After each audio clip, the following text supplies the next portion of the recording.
Olá, gente, tudo bem? Estamos aqui para mais um vídeo. Hoje nós vamos estar falando sobre o OET, Writing Test. Se este é um tema que te interessa, tá bom? Já te peço que você se inscreva aí no canal. E também não se esqueça de dar um like, deixar seu comentário, compartilhar com um amigo, porque, gente, assim o YouTube vai entregar o conteúdo para mais pessoas que têm interesse em fazer esse teste de inglês e aí a gente vai poder estar ajudando mais gente aí, né? Ajudando mais pessoas aí a alcançar os seus objetivos. Hoje nós vamos estar falando sobre critérios de avaliação do Writing Test e no final vai ter um exercíciozinho aí de prática que nós vamos estar fazendo juntos, tá bom? Então fique até o final para a gente conferir aí o exercício, tá bom, gente? Então, os 6 critérios de avaliação do Writing são esses aí, olha, o propósito, que é o purpose, é o primeiro, né? E é o que vale 3 pontos, e os outros valem 7 pontos. Então, junto com esse writing aqui, que foi tirado lá do site oficial do OIT, é o Sample Test 5, tá bom? Número 5. Se você for lá nos exemplos de writing, você pode achar tanto o estudo de caso como essa sample answer.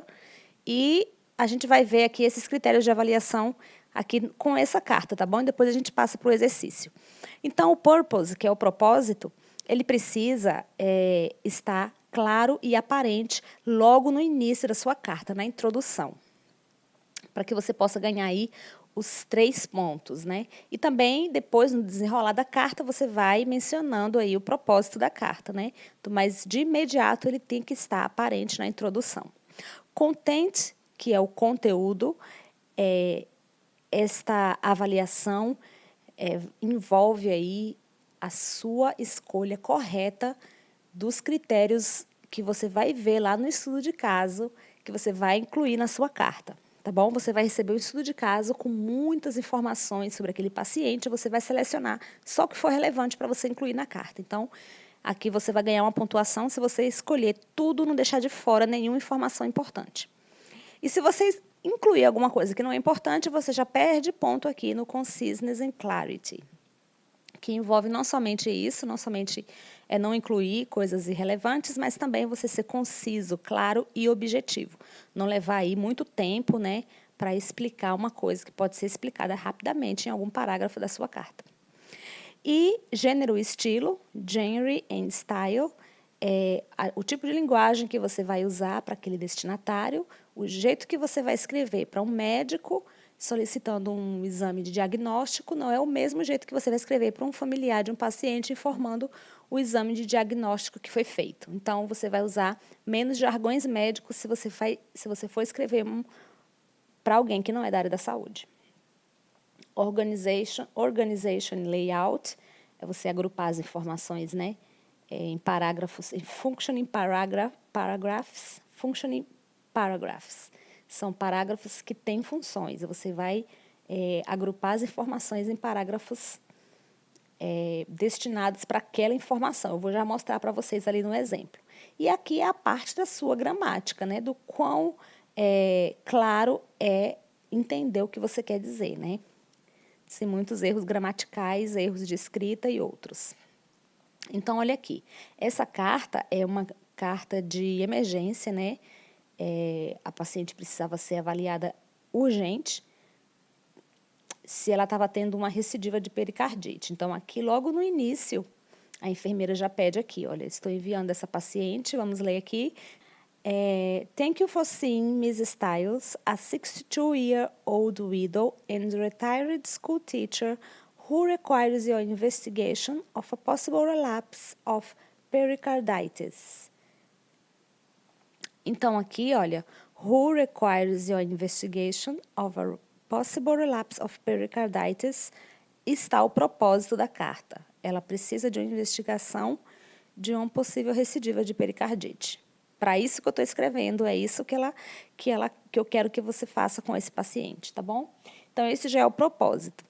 Aquela parte aqui da organização, né, o do conteúdo aqui, a gente não está com estudo de caso aqui para ver, mas ela colocou todas as informações importantes. E a parte da organização, olha, esse segundo parágrafo está falando como como que a enfermeira encontrou a paciente em casa, né? Foi uma visita domiciliar. Então, aqui vem explicando como é que ela estava se sentindo, né? Estava com dor, estava com dificuldade de respirar, se sentindo cansada e tal. Assim foi como ela estava quando ela chegou lá. E aqui o terceiro parágrafo vem explicando como que ela foi diagnosticada com pericardite. Ela fez uma visita à filha em outra cidade, lá se sentiu mal, e teve febre, e ela fez alguns exames, fez um ecocardiograma, um raio-x e foi tratada com medicação intravenosa e recebeu alta. Então, ela estava em casa e na cidade que ela mora, né? Então, era outro médico que ia ver essa paciente, não sabia de nada que estava acontecendo, né? Então, ela está explicando aqui para ele entender a história dela. E aqui um pouquinho de um medical background, né? Ela tem hipertensão, tem diabetes, toma essas medicações aí. Entendeu, gente? Então, aqui está bem organizado. Então, aqui, no segundo parágrafo, se ela comentasse aqui como que a paciente estava se sentindo e aqui mesmo falasse como que ela foi diagnosticada e depois continuasse aqui alguma coisa mais no terceiro parágrafo sobre como que ela estava, né, com algum outro sintoma também hoje e tal, então a carta estaria desorganizada. Então, tem que ter, olha, cada parágrafo tem que ter a sua função, tá bom? E os outros critérios, né, conciseness e clarity, ela deixou de fora nenhuma informação importante, né? Não lembro aqui bem como é que estava esse estudo de caso, eu já fiz essa carta, mas eu não estou lembrando assim, in the top of my head, do estudo de caso, mas com certeza ela tinha detalhes, né, quantos filhos ela tinha e outras coisas, né, como era a casa, às vezes vem isso no AT, né, se a casa, né, tem muita mobília, se não tem,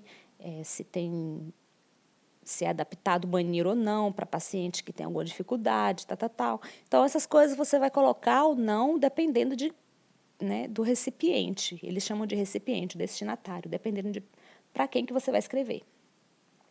Então, gente, o importante, né, antes de você estar preparada aí para fazer os writings do AT, o importante é você praticar, né, escrever aí dentro de 30 minutos aí, é o tempo ideal, mas você começa a escrever em inglês sobre coisas do seu dia a dia, sem colocar muita pressão. Veja quanto tempo você leva para escrever aí, por exemplo, um resumo de um capítulo da sua série favorita que você assistiu ontem. Aí você vai falar qual foi a parte que você mais gostou. Estou dando aí só um exemplo, tá bom, gente? E aí você olha no relógio que horas você começou e que horas você terminou. Se você levou ali 1 hora para você escrever, aí no próximo exercício você vai falar, vou tentar ver aqui se eu consigo escrever o que é que eu fiz hoje. Aí você começa a falar sobre o seu dia hoje em inglês. Como foi, o que você fez, da hora que você acordou. Aí você vai ver se teve um progresso. Você conseguiu escrever menos de 1 hora e é assim que você vai aprendendo a escrever mais rápido, tá bom, gente?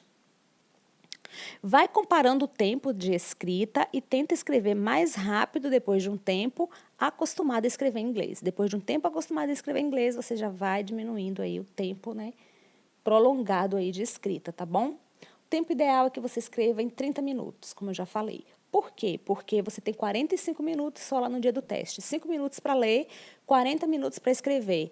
Desses 40 minutos, vamos dizer que você tira aí 5 minutos para você planejar a sua carta, né? E depois você vai precisar de mais 5 minutos no final para conferir aí a leitura aí, para conferir os erros, né?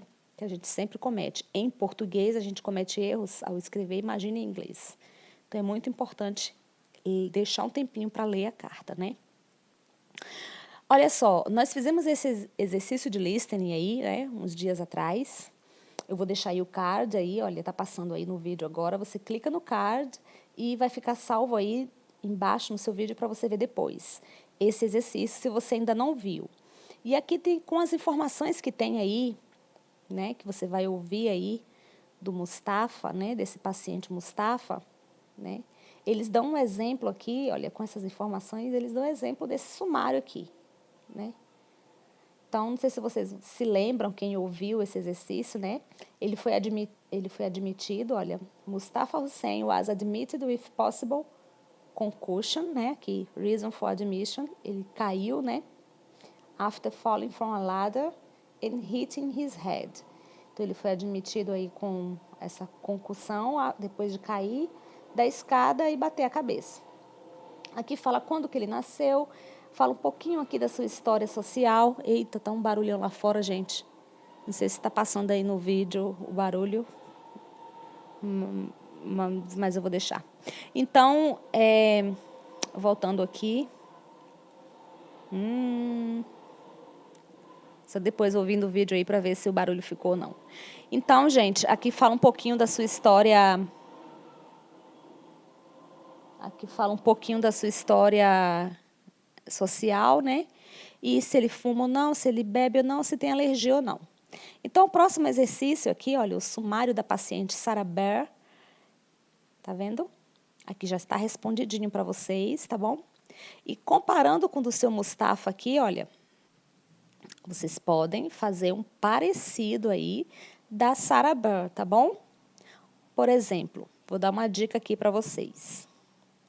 Mrs. Sarah Bear was admitted with possible, o que ela teve? Reason for admission, suspected fractured arm. Ou seja, ela teve uma suspeita de uma fratura no braço, né? Não dá detalhes como que foi, então você pula essa parte, né? E aqui fala, você coloca quando que ela nasceu, aqui fala quando que o Hussein nasceu, então você coloca quando que, né? Qual que foi a data de nascimento, um pouquinho da história social. E vocês tentam aí, tá bom, gente? Dá um pause aí no vídeo, volta lá. Se vocês quiserem ouvir o exercício do Mustafa, tá bom? Do paciente do seu Mustafa. E aqui, olha, se vocês forem ver o exercício do seu Mustafa, tem mais um aqui, se vocês quiserem fazer.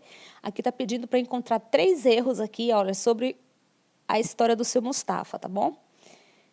Olha, tem 3 informações aqui que não é correta. Então, se vocês quiserem praticar aqui, depois ler e ver o que está falando aí que não bate com a história dele, fiquem à vontade aí, tá bom? Principalmente quem já fez esse exercício aqui, né, quiser fazer esse também.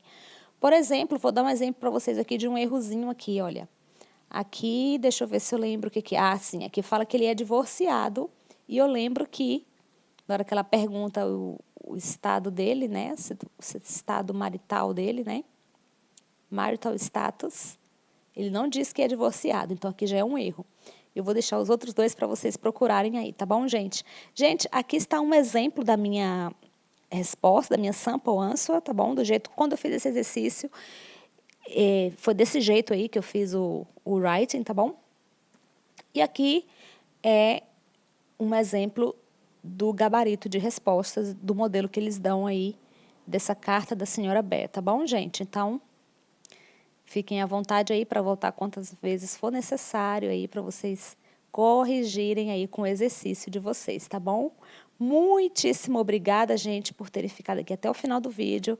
Se este vídeo foi útil para você, deixe o seu like, inscreva-se aí no canal, indica aí esse canal para um amigo aí que esteja também estudando aí para o teste. Siga-me no Instagram, tá bom, gente? @debcor, e vocês vão estar acompanhando mais novidades lá, que eu estarei postando sempre para vocês. I'll see you again next week. Bye, bye.